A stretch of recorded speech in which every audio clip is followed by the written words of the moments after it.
ठीक है, तो बता रहा था मैं कि ये जो हमने सिलेबस तैयार किया है, ये सिलेबस के अकॉर्डिंग है, नोट्स जो बनाए हैं, और इसके साथ साथ जो लास्ट टाइम पेपर हुआ था उसमें जो कंप्यूटर का पोर्शन आया था, तो वो इससे मिलते जुलते क्वेश्चन जो है ना, वो आपको नजर आएंगे जहाँ भी।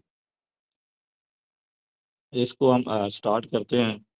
तो सबसे पहले देखते हैं कंप्यूटर क्या है। ठीक है, कंप्यूटर जो है एक इलेक्ट्रिक डिवाइस है जिसमें हम डाटा जो है वो एंटर करते हैं। कंप्यूटर उस डाटा को प्रोसेस करता है, और फिर प्रोसेस के बाद हमें जो रिजल्ट होते हैं वो आउटपुट की शक्ल में मिलते हैं, या फिर वो कंप्यूटर की मेमोरी में सेव हो जाते हैं। तो बुनियादी तौर पर जो बेसिक ऑपरेशन के हैं कंप्यूटर के, उसको हम कहते हैं आईपीओएस साइकिल। आईपीओएस साइकिल में सबसे पहले इनपुट है। इनपुट से मुराद वो डाटा या इंस्ट्रक्शंस होती हैं जो हम कंप्यूटर में फीड करते हैं, जो कंप्यूटर को देते हैं। उसके बाद वो उस कंप्यूटर जो है वो उस डाटा को, उन इंस्ट्रक्शन को प्रोसेस करता है। उन पर कोई अरिथमेटिक लॉजिक जो ऑपरेशंस होते हैं वो परफॉर्म करता है। और उसका जो आउटपुट है वो हमें मॉनिटर पे दिखाई देती है, या प्रिंटर पे, या कोई और आउटपुट डिवाइस हमारे पास है, जिस तरह की आउटपुट होगी। और साथ साथ जो डाटा होता है वो कंप्यूटर की मेमोरी में वो सेव होता जाता है।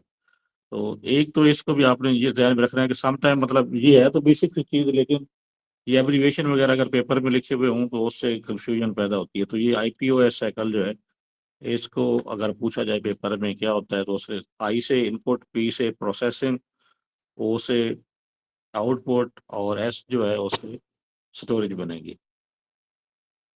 ये जो नोट्स हैं ये भी मैंने आपके साथ ग्रुप में शेयर कर दिए हैं।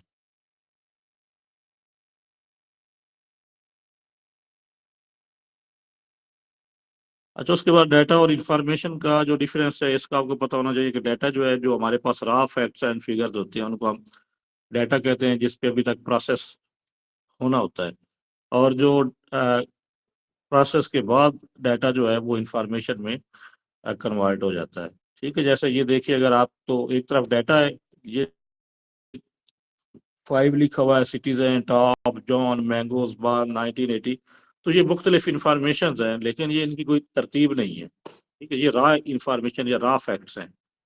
और अगर हम इनको तरतीब में लेके आ जाएंगे प्रोसेस करने के बाद, ये लिखा हुआ आ जाएगा हमारे पास, 5 मैंगोज, टॉप सिटीज, जॉन, बार, 1980। तो आप ये जो दूसरी साइड पे आ रही है, उससे हमें समझ आ रही है कि ये लिखा हुआ क्या था। जबकि जो डाटा वाली साइड है, उससे हमें कोई अंदाजा नहीं होता। तो डाटा जो है उसमें वो जो मालूमात होती हैं वो हमारे पास अंडरस्टैंडेबल पोजीशन में नहीं होती, अंडरस्टैंडेबल फॉर्म में नहीं होती। तो उस डाटा को प्रोसेस करने के बाद कंप्यूटर जो है वो उसको इंफॉर्मेशन में लेके आता है, कन्वर्ट करता है। तो इनपुट में जो होगा वो डाटा होगा, और आउटपुट में हमारे पास इंफॉर्मेशन आती है। अच्छा, इसके अलावा जो क्लासिफिकेशन के हिसाब से जो कंप्यूटर की टाइप्स बनती हैं, एक होती है हमारे पास analog analog computers, digital computers, और हाइब्रिड कंप्यूटर्स। एनालॉग कंप्यूटर जो है ये कंटिन्यूस डाटा जो है उसको शो करने के लिए, कंटिन्यूस सिग्नल्स को, एक मिनट वेट कीजिएगा, मैं ना ये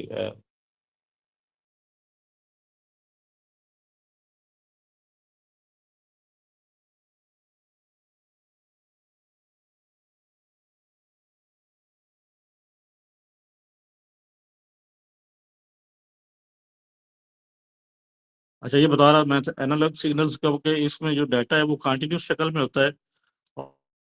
और जो डिजिटल कंप्यूटर होते हैं उसमें डाटा जो है वो डिस्क्रीट फॉर्म में शो होता है। एक एनालॉग और डिजिटल का फर्क अगर आपने समझा है, तो जैसे ये दूसरा प्रेशर गेज लगी होती है, जिसके ऊपर एक सुई जो है वो लगी होती है, वो नीडल वाली।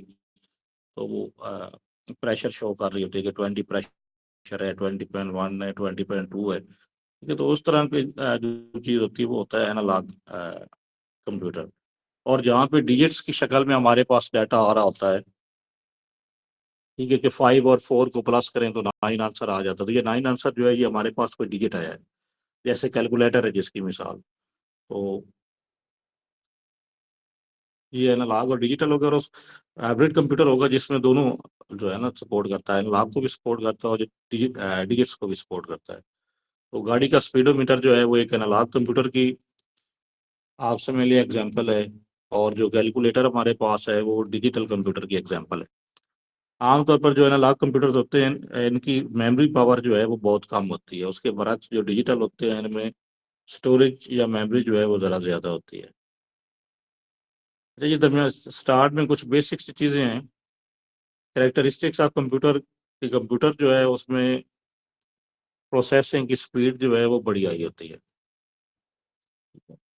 वो काम जो हम इंसान काफ़ी टाइम लगा के करेंगे, कंप्यूटर आप एक बटन प्रेस करते हैं और वो सारा हिसाब किताब जो है वो हो जाता है। अच्छा, computer operates measured in milliseconds, microseconds, nanoseconds and picosecond, मतलब मुख्तलिफ पैमाने हैं कंप्यूटर की स्पीड को मैयर करने के हिसाब से। आप उसको मिली सेकेंड में मैयर करते हैं, माइक्रो सेकेंड में करते हैं, नैनो सेकेंड में करते हैं, या पिको सेकेंड में करते हैं। इस तरह अगर हम एक्यूरेसी की बात करें तो कंप्यूटर जो है वो हमें ऑलमोस्ट 100% एक्यूरेट डाटा देता है। गलती कब होती है? जब हम उसमें जो हैंडल करने वाला होता है कंप्यूटर को वो कोई गलती करता है। अगर आपने डाटा इनपुट गलत की है तो हमारे पास आउटपुट भी गलत आएगी। तो इसके लिए जो एक टर्म यूज होती है वो है GIGO, गीगो। इसका मतलब होता है गार्बेज इन गार्बेज आउट, कि अगर आप डाटा जो है वो गलत इन करेंगे तो आपके पास इनपुट गलत देंगे तो आपको आउटपुट भी रॉन्ग मिलेगी, गलत मिलेगी। अगर आपने इनपुट जो है वो इनकरेक्ट दिया है तो आउटपुट जो है वो भी इनकरेक्ट होगी। ठीक है, बाकी इसमें इतना है, सो देख लीजिएगा करेक्टरिस्टिक्स जो हैं। उसके बाद सेंट्रल प्रोसेसिंग यूनिट, CPU क्या होता है कंप्यूटर में।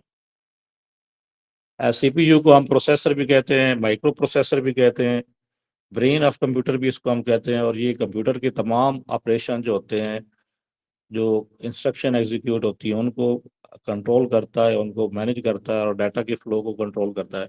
मतलब कंप्यूटर का जो काम भी हो रहा होता है वो सारे को कंट्रोल कर रहा होता है CPU। CPU के जो मेन पार्ट्स हैं, यहाँ से दो तीन क्वेश्चन आए हुए थे लास्ट टाइम जो इसका पेपर था वाइस प्रिंसिपल का। तो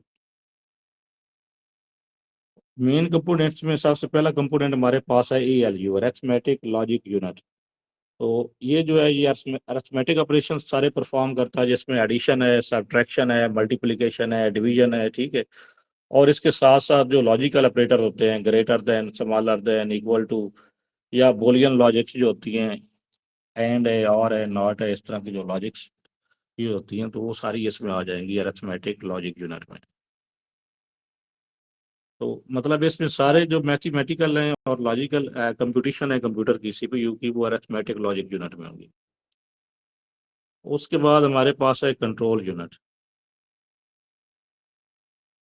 कंट्रोल यूनिट जो होता है वो सारी जो कंप्यूटर इंस्ट्रक्शंस को एग्जीक्यूट कर रहा होता है उनके फ्लो को कंट्रोल कर रहा होता है कंट्रोल यूनिट। ठीक है, कि कौन सी कंप्यूटर जो है इसके fetch instructions from memory, memory से इंस्ट्रक्शन जो है उनको ये फैच करता है, फिर उन जो हिदायत होती हैं या इंस्ट्रक्शंस होती हैं उनको डी कोड करता है, और उन डी कोड के अकॉर्डिंग जो है वो सिग्नल जनरेट करता है, और डाटा जो है वो उसके फ्लो को कंट्रोल करता है कि इनपुट्स सॉरी जो मेमोरी से डाटा जो है रैम से आता है, रैम से वो कैशे मेमोरी में आता है, इस तरह जो वापस डाटा जो है वो सॉरी मेमोरी में जो वापस डाटा स्टोर होता है, तो सारे प्रोसेस को भी कंट्रोल कर रहा होता है कंट्रोल यूनिट। मतलब कंट्रोल यूनिट है वो कोई हमारे पास कैलकुलेशन परफॉर्म नहीं करता, बल्कि उनको सिर्फ कंट्रोल कर रहा होता है, उसकी एग्जीक्यूशन को कंट्रोल कर रहा होता है। इस तरह कंप्यूटर जो है उसमें मुख्तलिफ रजिस्टर्स होते हैं। रजिस्टर जो है ये भी हमारे पास मेमोरी की एक शक्ल है। ठीक है, जैसे रैम पड़ी है आपने लोगों ने मेमोरी में पड़ी है, रोम पड़ी है, ठीक है, हार्ड डिस्क पड़ी है, तो इस तरह रजिस्टर जो है ये भी कंप्यूटर की एक बेसिक मेमोरी है। Small high speed temporary storage location inside the CPU। तो CPU के अंदर जो जहाँ पे डाटा सेव होता है CPU के अंदर वो रजिस्टर्स होते हैं। इसमें MER रजिस्टर है, मेमोरी एड्रेस रजिस्टर। ठीक है, तो इसमें जहाँ से डाटा लिया गया होता है, ठीक है, अगर उसने 4+6 जो है वो डाटा लेके उसको कैलकुलेट करना है कंप्यूटर ने, तो वो जहाँ से उसने डाटा उठाया है उस लोकेशन का एड्रेस सेव होता है इस रजिस्टर के अंदर, एम के अंदर। इस तरह MDR memory data buffer register. Memory data buffer register से मुराद है कि वो डाटा जो ट्रांसफर हो रहा होता है उसका एड्रेस यहाँ पे सेव होता है। इस तरह PC जो है वो program counter, address for next instruction to execute, ये मुख्तलिफ रजिस्टर्स के नेम है। तो चूंकि पिछली दफा उन्होंने ना बड़े डीपली क्वेश्चन पूछे थे, तो इसलिए इसको हमने शामिल किया है। आमतौर पर जो PPSC का जनरल नॉलेज का पेपर वगैरह होता है कंप्यूटर का, तो उसमें डीपली क्वेश्चन जो है वो इतने नहीं पूछे जाते। तो इन रजिस्टर्स के नाम जो है ना वो आप लोगों ने नोट कर लेने हैं। और बाकी आपको पता होना चाहिए कि रजिस्टर जो है ये CPU के अंदर में एक मेमोरी यूनिट है। तो इसके हवाले से मेरे ख्याल में जो लास्ट हुआ था पेपर, तो उसमें ये क्वेश्चन आया था कि सबसे फास्टेस्ट मेमोरी जो है CPU के अंदर वो कौन सी है।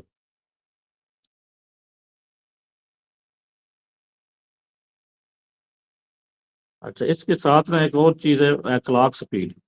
क्लॉक स्पीड जो है ना ये कंप्यूटर की काम करने की स्पीड जो है, आप वो ये समझ लें। इसको हम आमतौर पर हर्ट्ज में ये करते हैं या गीगा हर्ट्ज में मेजर करते हैं। अगर क्लॉक स्पीड ज़्यादा है तो इसका मतलब जो है वो पर सेकंड कंप्यूटर ज़्यादा इंस्ट्रक्शंस को एग्जीक्यूट कर रहा है। ये मुख्तलिफ फैक्टर हैं CPU की परफॉर्मेंस के हवाले से। एक CPU जो है, हम कहते हैं कि कंप्यूटर की स्पीड तेज़ है या कंप्यूटर की स्पीड कम है, तो वो किस तरह हमें पता चलेगा। तो एक तो उसमें है क्लॉक स्पीड, कि पर सेकंड अगर ज़्यादा इंस्ट्रक्शन जो है वो परफॉर्म हो रही हैं तो उसकी क्लॉक स्पीड ज़्यादा होगी, अगर पर सेकंड कम इंस्ट्रक्शन एग्जीक्यूट हो रही हैं तो उसकी क्लॉक स्पीड कम होगी। इसको हम मेजर करेंगे आर्ट्स के अंदर या गीगा आर्ट्स के अंदर। दूसरी चीज़ हमारे पास है कोर। ठीक है। तो मुख्तलिफ कोर इस्तेमाल होती हैं प्रोसेसर भी, जिसको हम कहते हैं dual core, quad core, octa core. तो डुअल कोर का मतलब है कि एक वक्त में दो प्रोसेसर आपके पास ये समझ ले काम कर रहे हैं। पैरेलल जो काम है वो हो रहा है। इस तरह में चार आ जाएगा। ऑक्टा कोर जो है उसमें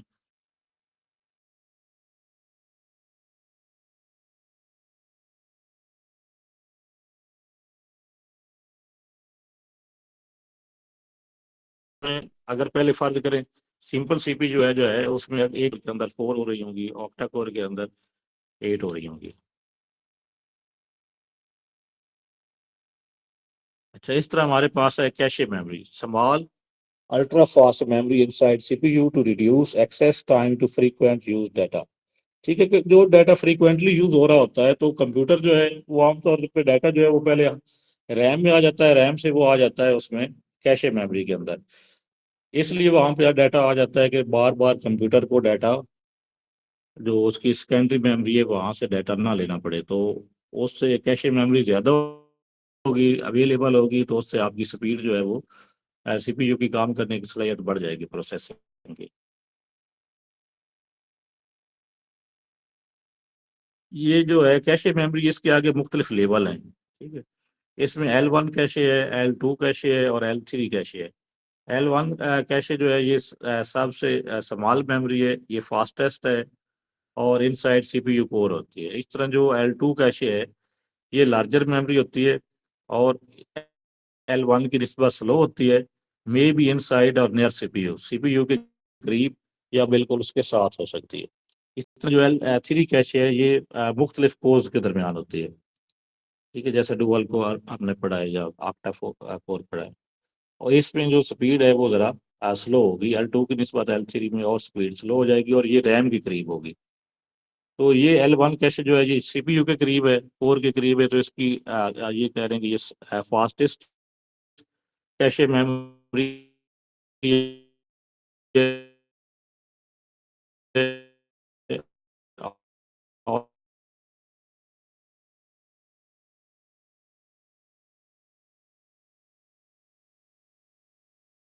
और जो पेपर, तो इसका सही पूरा इसका जो डी कोड एग्जीक्यूट साइकिल कैसे बनता है, मशीन साइकिल भी इसको कहते हैं, कि CPU जो है वो मेमोरी से इंस्ट्रक्शन जो है वो फेच करता है, उनको आईआर के अंदर लेके आ जाता है। उसके बाद वो कंट्रोल यूनिट जो है उन इंस्ट्रक्शंस को डी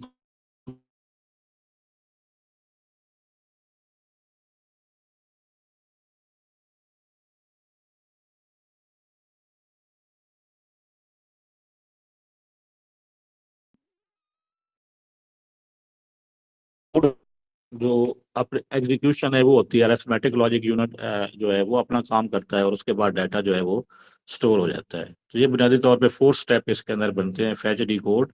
पहले फैच डाटा जो है वो मेमोरी से उसमें कैश मेमोरी में आ जाएगा, कंट्रोल यूनिट जो है वो उसको रीड आउट करेगा, फिर उसको एग्जीक्यूट करेगा, और एंड पे जो है वो स्टोर हो जाएगी मेमोरी के अंदर।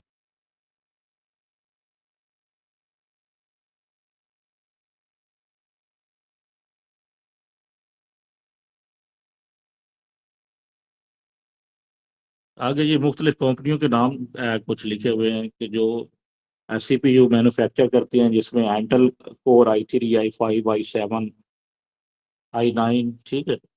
ये इंटेल के हैं। इस तरह एएमडी के हैं, एआरएम के हैं, स्मार्टफोन के अंदर जो वगैरह इस्तेमाल होते हैं। इस तरह एप्पल के M1 M2 M series chip लगी होती हैं। इस तरह आईबीएम के हैं, कॉलम के हैं, ठीक है। तो मुख्तलिफ कंपनियां जो हैं वो सीपीयू जो मैन्युफैक्चर करती हैं।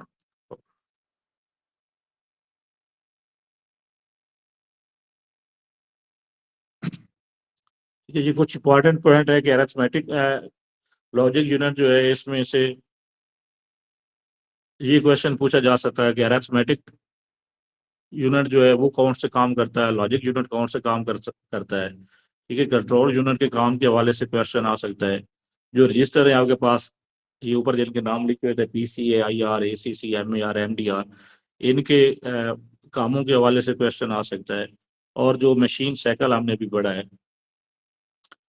ये अभी यहाँ पे आपने पढ़ा है कि फैच डिकोड एग्जीक्यूट और स्टोर, ये 4 स्टेप का जो एक साइकिल है हमारे पास, इसके में से क्वेश्चन आ सकता है। इस तरह उसके बाद है जनरेशन ऑफ कंप्यूटर। तो फर्स्ट जनरेशन जो कंप्यूटर की है वो 1940 से 1950 के दरमियान आई। वैक्यूम ट्यूब्स जो है उसका इस्तेमाल किया जाता था इनके अंदर। साइज जो है वो इन कंप्यूटर्स का आम तौर पे बहुत बड़े साइज के होते थे, जैसे एक कमरे जितना आप कह लें कि एक कंप्यूटर होता था। इसकी कोई पिक्चर वगैरह मैं यहाँ से आपको ऑनलाइन ही दिखा देता हूँ।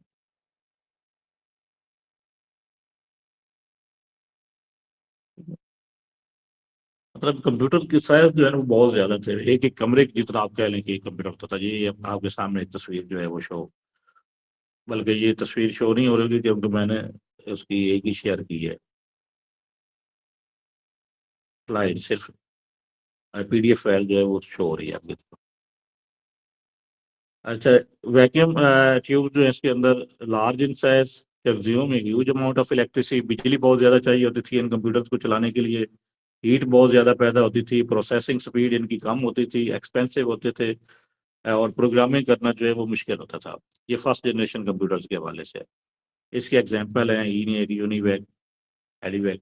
ठीक है, उसके बाद सेकंड जनरेशन कंप्यूटर जो है, तो यहाँ पे आ गए ट्रांजिस्टर। पहले हमारे पास थी वैक्यूम ट्यूब्स, तो वैक्यूम ट्यूब्स रिप्लेस होगी ट्रांजिस्टर के साथ। ट्रांजिस्टर आने से उन कंप्यूटर का साइज जो है वो जरा कम हो गया। मतलब वो पहले बहुत बड़े थे, तो वो फिर किसी हद तक उनकी निस्बत उनका साइज जो है वो कम हो गया। कंप्यूटर जो है वो ज़्यादा रिलायबल हो गए, उनकी स्पीड में इजाफा हो गया, पावर जो इस्तेमाल होती थी कंप्यूटर में वो बेहतर हो गई, कम इस्तेमाल होना शुरू हो गई।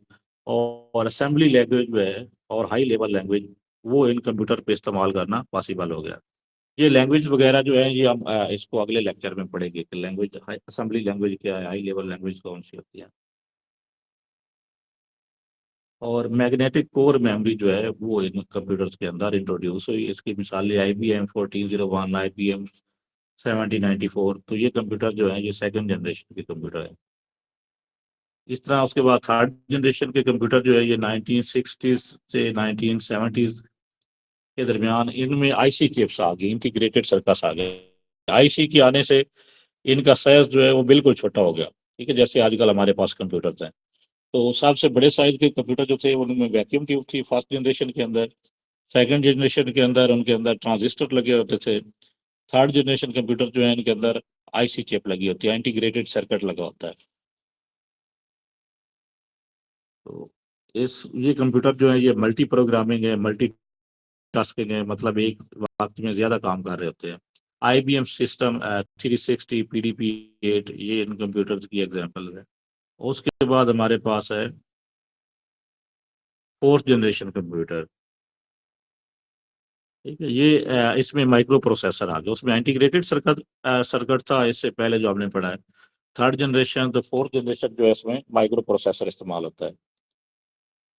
तो हमारे जो इस्तेमाल होने वाले सारे कंप्यूटर जो आजकल हम यूज करते हैं वो इसी कैटेगरी में आते हैं, सारे पर्सनल कंप्यूटर्स। ये हाई प्रोसेसिंग स्पीड होती है। GUI ग्राफिक यूजर इंटरफेस आ गया, इससे पहले डास वगैरह का सिस्टम होता था। ठीक है, तो ग्राफिकल यूजर इंटरफेस है कि जैसे हम ये विंडो होती है हमारे पास, तो इसमें हमारे पास आइकन बने होते हैं, हम उन आइकन्स पे क्लिक करते हैं तो नेक्स्ट फाइल जो है वो ओपन हो जाती है। तो इस तरह की ये आइकन वगैरह जो बने होते हैं ना, तो ये जो इंटरफेस हमारे पास होता है इसको हम कहते हैं कि ये ग्राफिकल यूजर इंटरफेस है, GUI। इससे पहले जो डास होता था, जब ये विंडो 98 से पहले जाए आप, तो उसमें आपको कोई फाइल ओपन करने के लिए पूरी कमांड लिखना पड़ती थी, उसका एड्रेस लिखना होता था, तब जाके वो फाइल वगैरह जो है वो ओपन होती थी। तो ये ग्राफिकल यूजर इंटरफेस आने से कंप्यूटर चलाना जो है वो आसान हो गया। अब हम उस पर क्लिक करते हैं फोल्डर के ऊपर, तो हमारे उसके सामने अंदर जो फाइलें होती है वो सारी ओपन हो जाती हैं। तो पहले उसकी कमांड लिखना पड़ती थी GUI से पहले। अच्छा, उसके बाद फिफ्थ जनरेशन कंप्यूटर जो है इसमें आर्टिफिशियल इंटेलिजेंस आ जाएगी, पैरेलल प्रोसेसिंग आ जाएगी। इसका मेन फोकस जो है वो आर्टिफिशियल इंटेलिजेंस पे है। वॉइस रिकग्निशन आ गया, नेचुरल लैंग्वेज प्रोसेसिंग, NLP इसको कहा जाता है। ठीक है?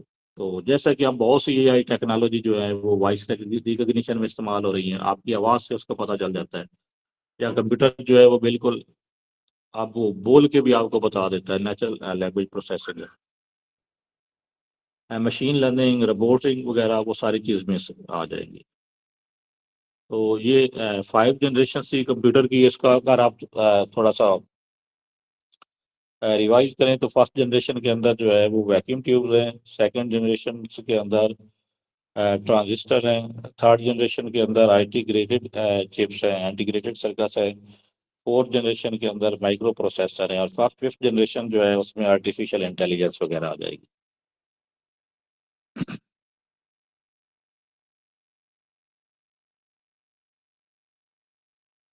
अच्छा, उसके बाद मेमोरी डिवाइसेस, जैसा कि पहले मैंने थोड़ा सा आपको बताया है, तो ये एक हमारे पास ना मेमोरी का स्ट्रक्चर बनता है कि सबसे फास्टेस्ट मेमोरी जो है वो रजिस्टर है। पेपर पॉइंट ऑफ व्यू से इसको आपने याद रखना है। उसके बाद रजिस्टर के बाद कैशे मेमोरी आती है, कैशे मेमोरी के बाद प्राइमरी मेमोरी आती है। प्राइमरी मेमोरी जो है उसमें रैम और रोम वगैरह जो है वो आ जाती है। और उसके बाद सेकेंडरी मेमोरी है जिसमें हार्ड डिस्क वगैरह या USB या कोई आपने और डिस्क उसमें लगाई हुई है, तो वो सारी सेकेंडरी मेमोरी में आ जाएगी। इसमें रजिस्टर्स मेमोरी जो है इसको हम पहले ऊपर भी डिस्कस कर चुके हैं। जो इम्पोर्टेंट रजिस्टर जो CPU के अंदर होते हैं वो बताए हैं मैंने आपको। इस तरह जो कैशे मेमोरी है उसके लेवल आपको बताए हैं कि L1 L2 L3 जो है उसके लेवल है। L1 जो है वो फास्टेस्ट कैशे मेमोरी होगी। ठीक है, लेकिन अगर पेपर में क्वेश्चन आता है कि साहब से फास्टेस्ट मेमोरी कौन सी है, तो वो रजिस्टर है आपके पास।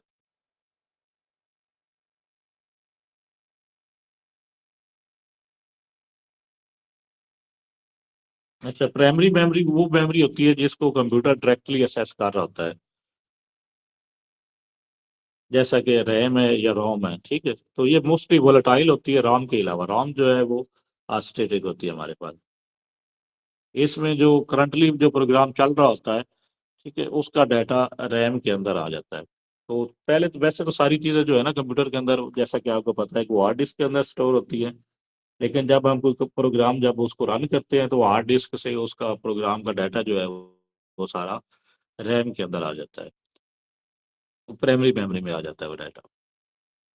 तो इसमें सबसे पहले हमारे पास रैम है जिसको हम रैंडम एक्सेस मेमोरी कहते हैं। ये रीड राइट हो जाती है, मतलब इसको रीड भी करता है, उसको चेंज भी करता है।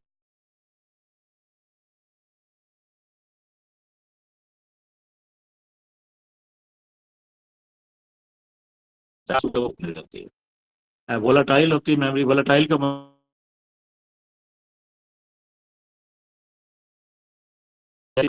वो वापस फाइल जो है वो अपनी सेकेंडरी मेमोरी के अंदर, हार्ड डिस्क वगैरह के अंदर जाके वो फाइल सेव हो जाती है। अच्छा, एक तो रीड राइट कर सकती है वोलेटाइल, इसके आगे टाइप्स हैं रैम की, एस रैम है, ठीक है, स्टैटिक रैम इसको कहते हैं। एस ये बाकी जो रैम है थोड़ी फास्ट होती है, एक्सपेंसिव होती है, और कैशे मेमोरी के तौर पर भी यूज होती है। डी रैम जो है वो उसमें कैपेसिटर लगे होते हैं, स्लोअर्स होती है। इस तरह एस डी रैम जो है वो saturates CPU clock for faster performance. तो ये जो सीपीयू क्लॉक होता है, ऊपर हमने क्लॉक की स्पीड का ही पढ़ा है, तो जिसको हम गीगा हर्ट्ज में मेजर करते हैं, तो ये उसके साथ क्योंकि सिंक्रोनाइज्ड होती है तो इस वजह से इसकी स्पीड, एस डी रैम जो है वो इसकी स्पीड अच्छी होती है।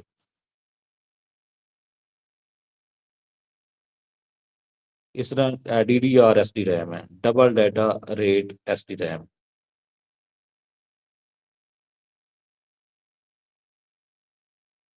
और आगे जो D D S D RAM है इसकी आगे मुख्तलिफ जनरेशन है, डी डी आर है, D D R two, D D R three, ठीक है। तो इसमें जो क्वेश्चन आ सकता है, ठीक है, कि ये टेम्परेरी स्टोरेज डिवाइस होती है, इसको हम वर्किंग मेमोरी भी कहते हैं कंप्यूटर की। उसके बाद रॉम है, रीड ओनली मेमोरी, ये नॉन वोलेटाइल होती है, मतलब अगर कंप्यूटर जो ऑफ भी हो जाता है तो फिर भी उसके अंदर जो रॉम के अंदर डाटा होता है वो सेव रहता है। आमतौर पर जो कंप्यूटर को बूट करने के लिए जो फाइल्स वगैरह होती हैं वो सारी रैम के रोम के अंदर होती हैं, कि कंप्यूटर ने स्टार्ट किस तरह होना है। इसके आगे मुख्तलिफ टाइप है, पी रोम है, ई पी रोम है, ई पी रोम है, और फ्लैश मेमोरी है। ई पी रोम जो है उसको यूजर सिर्फ एक बार प्रोग्राम कर सकता है। इस तरह ई पी रोम जो है उसको आप जो अल्ट्रा वायलेट लाइट होती है उसके साथ उसका डाटा इरेज करके उसको दोबारा प्रोग्राम किया जा सकता है। इस तरह डबल ई पी रोम जो है can be erased electrically, byte by byte, उसको इलेक्ट्रिकली आप उसमें डाटा रेज कर सकते हैं। फ्लैश मेमोरी जो होती है जैसे यूएसबी ड्राइव वगैरह होती है वो इसमें आ जाती है। और इसमें से क्वेश्चन क्या आ सकता है कि राउंड क्या है, वो रीड ओनली मेमोरी है, नॉर्मल ऑपरेशन के अंदर, लेकिन उसको स्पेशली जो है वो रीराइट किया जा सकता है, लेकिन वो उसको सिंपली जैसे हम बाकी कंप्यूटर के अंदर डाटा चेंज कर रहे होते हैं उस तरह नहीं होती वो। उसके बाद हमारे पास है कैशे मेमोरी। ठीक है, कैशे मेमोरी जो है ये भी हाई स्पीड मेमोरी है, और ये काम करती है सीपीयू और रैम के दरमियान। कि रैम से जो डाटा सीपीयू में आ रहा होता है, वो डाटा रास्ते में सेव हो जाता है, अब ये कह लें कि वो कैशे मेमोरी में आता है। और सीपीयू के अंदर जो चीज़ें सेव होती हैं वो फिर रजिस्टर के अंदर होती हैं। तो रजिस्टर जो है चूंकि वो सीपीयू के अंदर होते हैं तो वो फास्टेस्ट हैं। और उसके बाद सेकंड फास्टेस्ट जो है वो कैशे मेमोरी होगी, वो सीपीयू और रैम के दरमियान में होती है। तो उसके तीन लेवल हैं, जो L1 लेवल है वो सीपीयू के करीब होता है तो वो फास्टेस्ट होती है कैशे मेमोरी, और जो L3 है वो रैम के करीब होती है, सीपीयू से दूर होती है, तो वहां पे उसकी स्पीड कम होती है।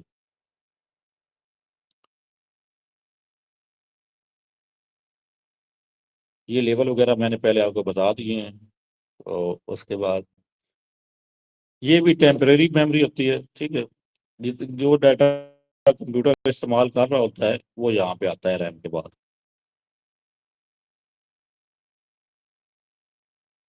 तो ये थोड़ा सा है कि सबसे फास्टेस्ट मेमोरी जो है वो रजिस्टर होंगे, ये स्मॉलेस्ट मेमोरी होगी लेकिन फास्टेस्ट होगी, और वोलेटाइल होगी। वोलेटाइल का मतलब ये है कि जैसे ही पावर ऑफ होती है रजिस्टर के अंदर जो डाटा होता है वो खत्म हो जाता है।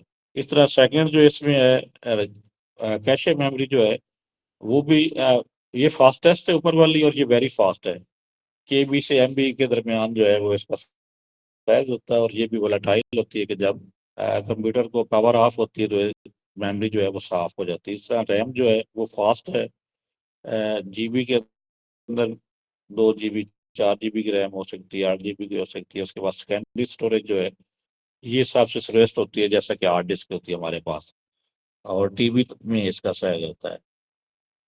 ये नॉन वोलेटाइल होती है कि इसके अंदर जो डाटा होता है वो सेव रहता है।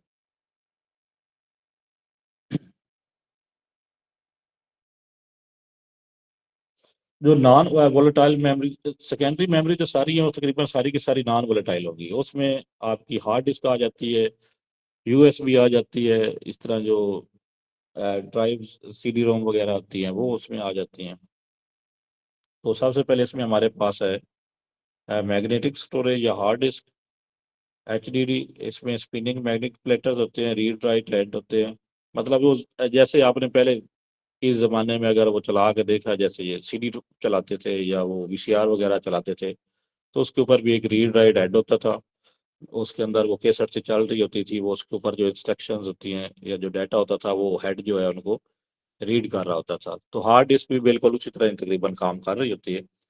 ये डाटा जो है उसके अंदर मैग्नेटिक प्लेट्स जो हैं, प्लेटर्स जो है उनके ऊपर डाटा सेव होता है, और जो ऊपर हेड होता है उसको डाटा को रीड या राइट करता है। कैपेसिटी जो है वो टीबी में हो सकती है। आरपीएम इसमें होते हैं जो मुख्तलिफ जो रेट है उसका, एक्सेस करने का रेट, डाटा एक्सेस कैसे होगा। और इसके अलावा मैग्नेटिक स्टोरेज में आगे फ्लॉपी डिस्क है, मैग्नेटिक टेप्स हैं। इस ये बाकी आप लोग इसमें देख लीजिएगा, सीडी है, डीवीडी है, ठीक है, ब्लू रे डिस्क है। उसके अलावा सॉलिड स्टेट स्टोरेज एसएसडी है, ठीक है, यूएसबी है। क्लाउड स्टोरेज जो है वो डाटा जो हम ऑनलाइन स्टोर करते हैं, जैसे कि गूगल पे जो हम डाटा, गूगल ड्राइव जो है वो हमारे पास एक क्लाउड स्टोरेज है, ठीक है। ड्रॉप बॉक्स जो बने होते हैं वो हमारे पास क्लाउड स्टोरेज है। तो वो डाटा मतलब हमें अपने कंप्यूटर पे या अपने किसी मेमोरी में सेव करने की बजाय वो डाटा हमारे पास ऑनलाइन सेव होता है।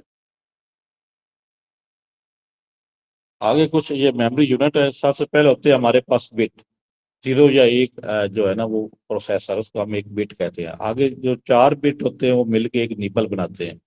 आठ बिट्स जो हैं उनका एक बाइट बनता है। यहाँ से भी एक क्वेश्चन आया हुआ था, ये गालबन ये टीबी या पीबी, यहाँ से कोई उन्होंने पिछला जो वाइस प्रिंसिपल का पेपर हुआ था उसमें पूछा हुआ था तो वो कितने के बराबर होता है। वो जीरो जीरो लगी हुई थी साथ, वो काउंट करके आपने बतानी थी। तो एमबी जो, एक एमबी के बी जो है उसमें 1024 बाइट्स होते हैं। इस तरह एक एमबी के अंदर 1024 किलो बाइट्स होते हैं।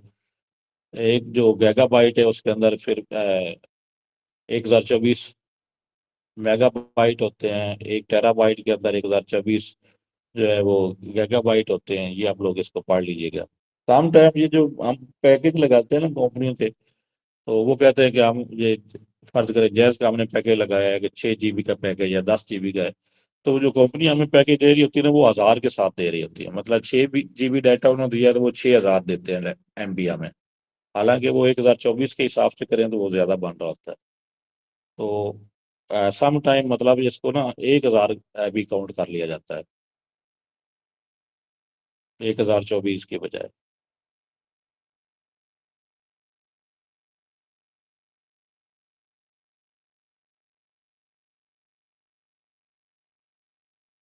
ये कैशे लेवल हमने पढ़ लिया, L1 L2 L3, ठीक है। और ये चीजें हमारी हो गई हैं सारी। उसके बाद इनपुट आउटपुट डिवाइसेस, ठीक है। वो डिवाइसेस जिनके जरिए हम कंप्यूटर में डाटा एंटर कर सकते हैं वो इनपुट डिवाइसेस हैं, जैसे कीबोर्ड है, माउस है, स्कैनर है, ठीक है। कोई कैमरा आपके पास है, माइक लगा हुआ है, तो ये सारी चीज़ें जो हैं वो इनपुट डिवाइसेस होंगी। मुख्तलिफ इनपुट डिवाइसेस हैं, जॉयस्टिक है, स्कैनर है, microphone, webcam, bar code reader, touch screen, light pen, ठीक है, magnetic strip reader, OCR, OMR. OCR जो है ये है ऑप्टिकल कैरेक्टर रिकॉग्निशन, ठीक है। टेक्स्ट जो है उसको रीड करता है, अगर वो प्रिंट हुआ होता टेक्स्ट होता है तो उसको रीड करता है। इस तरह ओएमआर जो है वो ऑप्टिकल मार्क रिकॉग्निशन है, तो ये मार्क को रिकॉग्नाइज करता है। इस तरह MICR magnetic ink character recognition है। तो ये लास्ट वाले तीन जो है वो आप लोग जरा देख लीजिएगा।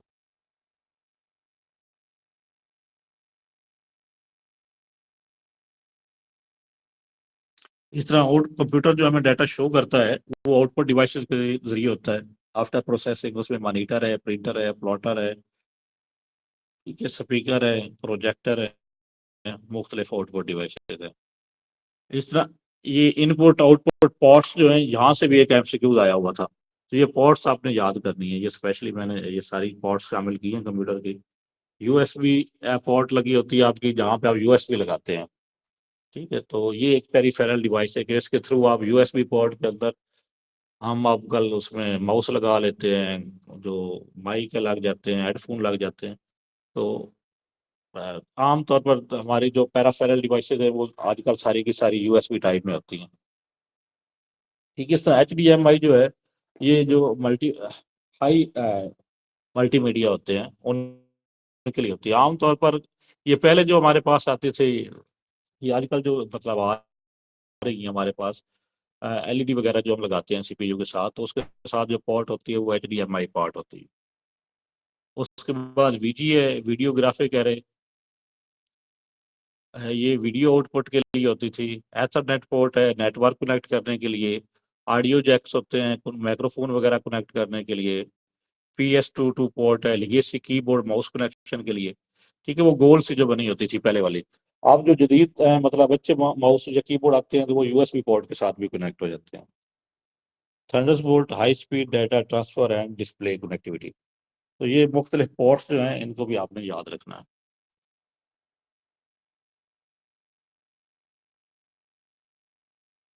अच्छा, उसके बाद सॉफ्टवेयर है।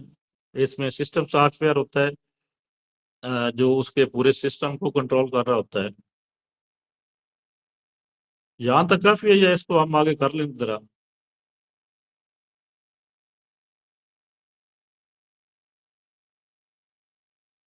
चलो थोड़ा सा इनका आपको मैं बता देता हूँ सॉफ्टवेयर के हवाले से।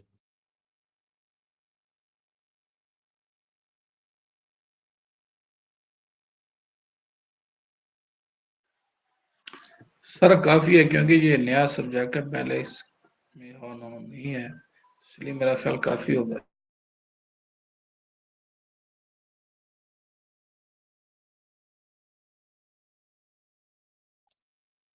चलो फिर इसको यहाँ पे आप स्टॉप करते हैं। बाकी ये स्लाइड्स जो हैं, अ, वो मैंने आपके साथ ग्रुप, कोई बोलना चाह रहे थे तो बोलो, बताइएगा। सर ये टर्म काफ़ी डिफिकल्ट है, काफ़ी है सर। डिफिकल्ट तो नहीं है, बेसिक सी चीजें हैं, लेकिन चूंकि हमारा ये टॉपिक नहीं है, ये सब्जेक्ट नहीं है, तो उस वजह से जरा हमें मुश्किल लगता है। तो इसको आप लोग खुद से रीड करेंगे 2-4 बार, तो इंशाल्लाह ताला समझ आ जाएगी आपको।